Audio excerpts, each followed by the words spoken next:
Kampa Borgeria थांनाय समाव मोनसे एमसीएलनि मासिखौनो जेनदोंमोन आरो दा बेसेबांबा गिदिर 25था एमसीएलनि मासिखौ माब्रैहाय देरहानो जितु कैंडिडेट दिसे खाम्फा बरगयारी डांगरिया तेखेते एमसीएलते हारिसे आरो इमान डांगर माने 25टा एमसीएल सीटु केनेके जिकिबो एटा एमसीएल सीटत हारि गल आरो हि मानुजन 25टा एमसीएल सीट केनेके जिकिबो बिपिएफआ बेबाराव देरहानो थाखाय बिसायख'थिखौ गेलेया बिपिएफआ बेबारनि बिसायख'थियाव गावसिनि दलखौ हमथाना लाखिनो थाखायल' बिसायख'थिखौ गेलेगोन गतिके तेखेतসকলৰ এইবাৰৰ নিৰ্বাচন জাষ্ট নিজৰ কৰ্মীসকলক ধৰি ৰাখিবৰ কাৰণে নিৰ্বাচনটো খেলিছে बिपिएफआ सिगां गोहोआव थानाय समावनो देरहानो हायाखै बेबाराव माब्रैहाय देरहानो हानो बिपिएफनि सानखान्थिफ्राव गोरोन्थि दं नाथाय इउपिपिएलनि सानखान्थिफ्रा मोजाङैनो दं इउपिपिएलआ बिपिएफनि बादि बेनोबा बैनो बिजाथि होलायलाय खालामाखै इउपिपिएलआ जागायजेननायनिफ्रायनो सासेनोल' बिजाथि होना गेलेगोन होनना बुंखादोंमोन इउपिपिएलआ एनडिएजोंनो जथाय दं इउपिपिएलआ मोननै मोनथाम सानखान्थि साननो ओरैबा ओरै बाराखै फैगौ बिसायख'थियाव इउपिपिएलआ क'क्राझाराव जेबो लोरसोर गैयालासे सासेनोल' बिजाथि होनानै मोनसेयावनो इउपिपिएलआ देरहागोना रोखाखा आथिखालाव इउपिपिएलआ बिसायख'थिनि थाखाय जेबो जिंगासिनांगौ बाथ्रा गैया नाथाय बेफोर बाथ्राया जों बुंनाय नङा बेफोर गोख्रों बाथ्राखौ खौरांगिरिनि सिगाङाव बिटिआरनि सीएम प्रमद बर' बिथाङा बुंदों खौरांगिरिनि सिगाङाव बिथां बिटिआरनि सीएम प्रमद बर'आ आरोबाव मा बाथ्रा फोरमायखो फैजों आबुङै मिथिना लानि আজি আমাৰ কোকৰাঝাৰ লোকসভা সমষ্টিটো লৈ পেলাই আমাৰ এনডিএৰ যিখিনি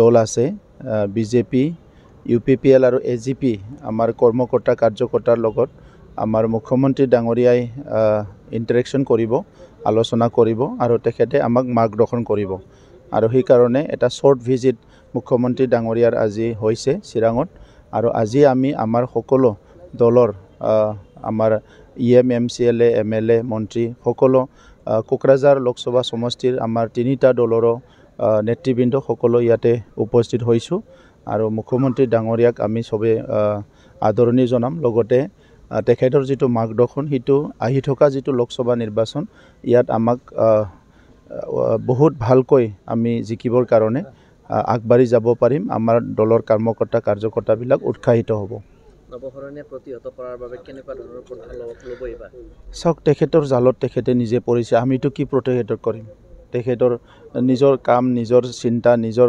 কিবাতে তেখেতে যাই পেলাই আজি কিবা এটা কোডে কিবা এটা কৈ আছে গতিকে আমিতো তাত আৰু একো ক'ব লগা নাই তেখেতক এনে ব্যক্তিগতভাৱে ভাল পাওঁ তেখেতে মানুহ হিচাপে কিন্তু বাকি ৰাজনীতিটো আৰু কি কৰিম আমিতো কিবা কৰিব পৰা ৰাস্তাত নাই তেখেত এসটি হয়নে নহয় ইটোটো কোডে কৈ আছে মই কেনেকৈ কম এতিয়া ইটো কোডে কৈ আছে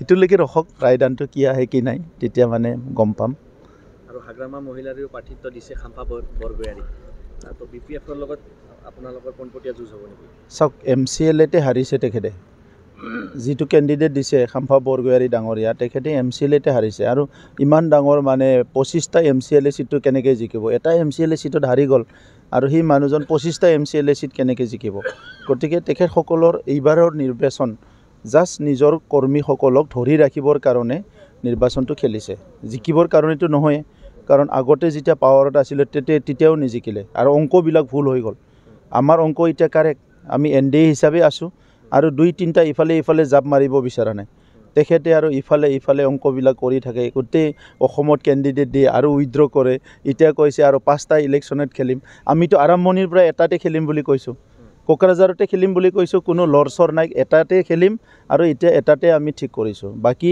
যেটো আছে আমাৰ দৰং ওদালগুৰি দিলীপ শইকীয়া ডাঙৰীয়া বিজেপিৰ ক্যান্ডিডেট হয় আমি তেখেতৰ কাৰণে অলৰেডি আমাৰ কেম্পিং মানে প্ৰায় কমপ্লিটে হৈ গল তেজপুৰ সমষ্টিত আমাৰ যিখিনি আমাৰ মানুহ আছে আমাৰ তাতে কেম্পিংৰ কাম আৰম্ভ হৈ গৈছে ইটো মানে যেটো আছে বৰপেটাত আমাৰ যিবিলাক দল সংগঠন আছে আমি যিখিনি পাৰো সেইখিনি আমি অলৰেডি আলোচনা বিলোচনা কৰি দিছো সো আমাৰ আইডিয়াটো আমাৰ চিন্তাধাৰাটো একদম ক্লিয়াৰ প্ৰধানমন্ত্ৰী নৰেন্দ্ৰ মোদী ডাঙৰীয়াই আজি দেশখন যেটো লেভেলত লৈ গৈছে স্বাধীনতাৰ ৭৫ বছৰৰ এইখিনি সময়ত আমি যেটো অনুভৱ কৰি আছিলো এই অনুভৱ কৰাতকে বহুত বেছি ওপৰত আজি দেশখন প্ৰধানমন্ত্ৰী ডাঙৰীয়াই লৈ গৈছে গতিকে আজি আমি দলত থাকিলেও নাথাকিলেও সাধাৰণ নাগৰিক হিচাপে আমাৰ সকলোৰে দায়িত্ব যে প্ৰধানমন্ত্ৰী ডাঙৰীয়াক তৃতীয়বাৰৰ কাৰণে প্ৰধানমন্ত্ৰী কৰাৰ কাৰণে শক্তিশালী ৰূপত তেখেতক এটা প্ৰধানমন্ত্ৰীৰ দায়িত্ব দিয়াৰ কাৰণে আমি সকলো আহিব লাগিব, কাম কৰিব লাগিব, ভোট দিব লাগিব, কেণ্ডিডেটক জিকাব লাগিব। তেতিয়া ভাৰতবৰ্ষখন এটা বিকশিত দেশ গঢ়াৰ কাৰণে যিটো তেখেতৰ সপোন সেইটো বাস্তৱত ৰূপায়ণ হ'ব আৰু আমিও চবে এটা বিকশিত দেশৰ নাগৰিক হিচাপে আমি থাকিব পাৰিম। ছেকেণ্ড কথা হৈছে মুখ্যমন্ত্ৰী ডাঙৰীয়া দায়িত্ব লোৱাৰ পিছত অসমখনৰ সমগ্ৰ দিশতে পৰিৱৰ্তন হৈ গ'ল।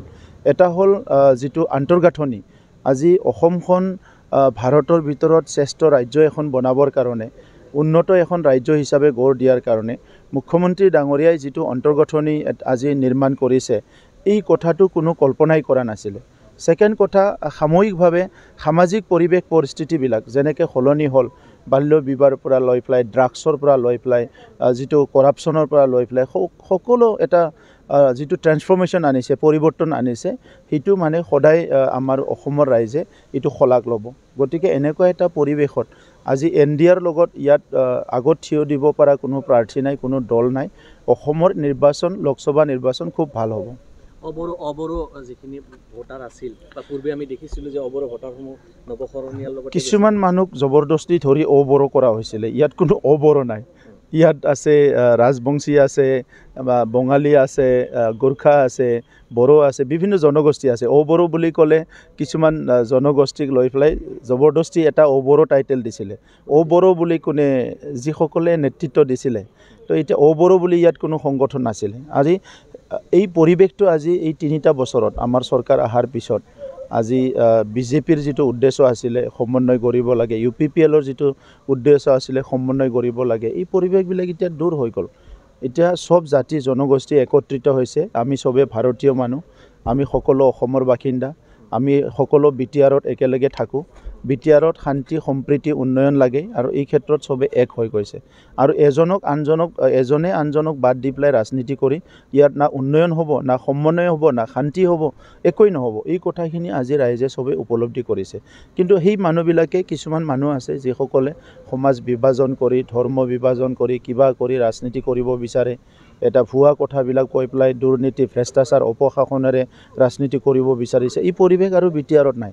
আজিৰ তাৰিখত যিটো এই আমাৰ বৰদৈচিলা আহি আছে, ৰঙালী বিহু আহি আছে, আজিৰ পৰিৱেশটো যেনেকুৱা চাফা হৈছে, BTRটো এনেকুৱা চাফা হৈছে। এতিয়া অভিযোগ উত্থাপন হৈছে যে BPFৰ পৰা কোৱা হৈছে যে প্ৰমোদ বৰাই NDAৰ মিত্ৰজোঁট যিখিনি দল আছে সংগঠিত কৰি ৰাখিব নোৱাৰাৰ কাৰণে মুখ্যমন্ত্ৰী আহিবলগীয়া হৈছে।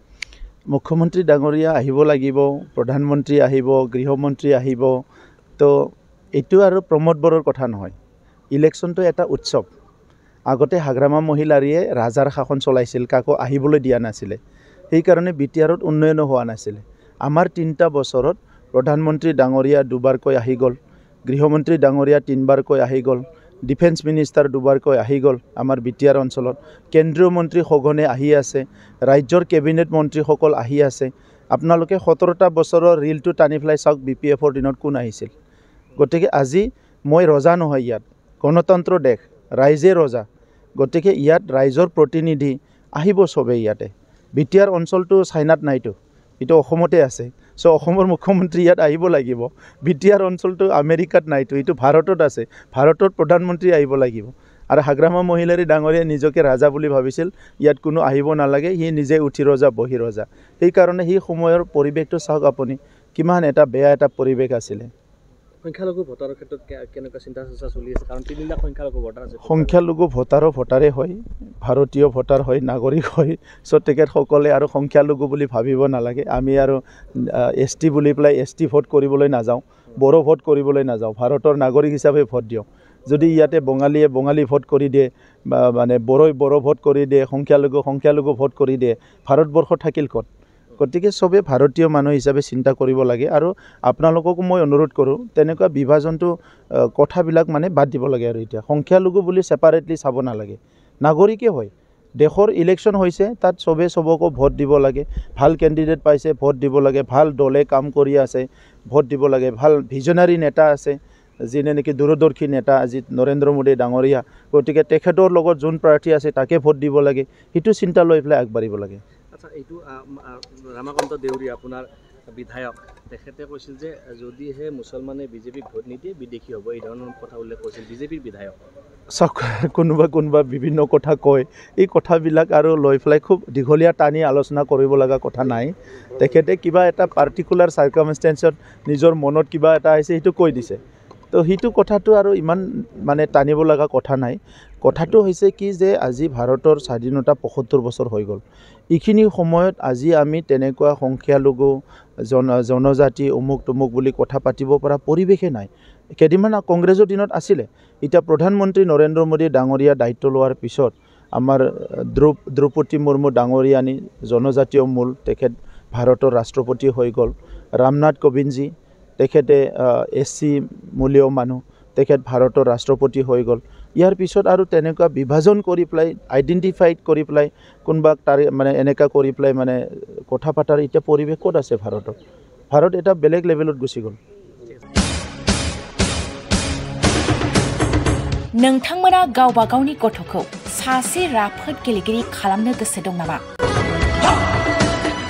रायजोआरि हादरारि हादर गेजेर थाखोसिम गेलेगिरि खालामनो गोसो दंब्ला नोंथाङा गोबाव दा खालामसै सासे राफोद रोंखा-राखा गेलेगिरि खालामनो थाखाय नोंथाङा जानजि खाफ्रादो आरो मुं थिसनहैदो चिरां जिल्लानि सिङाव थानाय सोलिफु फोरोंसालि बल्लामगुरि काराटे एकाडेमि फोनांजाब राहा 8720903713 बड' हाउस काराटे एकाडेमि दलाइगाव फोनांजाब राहा 6900451157 बेंटल काराटे एकाडेमि फोनांजाब राहा 9678041226 बिरनगाव काराटे एकाडेमि फोनांजाब राहा 6901341656 आरो डालिगाव काराटे एकाडेमि फोनांजाब राहा 8720903713 बैफोर मख'नाय सोलोंसालिनिफ्राय सिगांनिफ्रायनो रायजोआरि हादरारि हादर गेजेरारि थाखोनिफ्राय बान्था मोननो हानाय सोलोंसाफोर मोननो हाबोनाय सोलोंसालि बे मख'नाय फोरोंसालियाव रोंगौथि गोनां फोरोंगिरिया फोरोंथाय होनानै नोंथांनि गथ'खौ सासे राफोद गेलेगिरि सोरजिनायाव मदद आरो जाफुंसार खालामगोन अब्ला मानोथो गोबाव खालामनो थाबैनो मुं थिसनहैदो